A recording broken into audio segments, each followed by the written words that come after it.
Hello everyone. Today, I'm going to introduce a software tool that allows you to automatically send messages to your target Instagram users.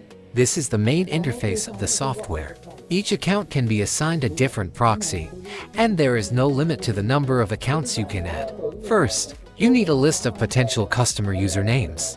If you don't have one yet, you can use this software to extract leads from one or multiple target accounts. Go to Data Management. Here, you can scan users based on accounts, posts, reels, or interactions. You'll also find advanced filtering options below to help you narrow down and target more qualified users. I've already prepared a few Instagram usernames here. Simply enter them, select the account you want to use for scanning, and click Start. Once the scanning process is complete, you will receive an Excel file like this. Next, just copy the username column and paste it back into the software. Now return to the main dashboard and go to the messaging function. Select your message content. You can create and choose from various message templates. In the Configure Message section, select Send by Account, then paste the list of usernames here. You can also enable interaction with those usernames if needed.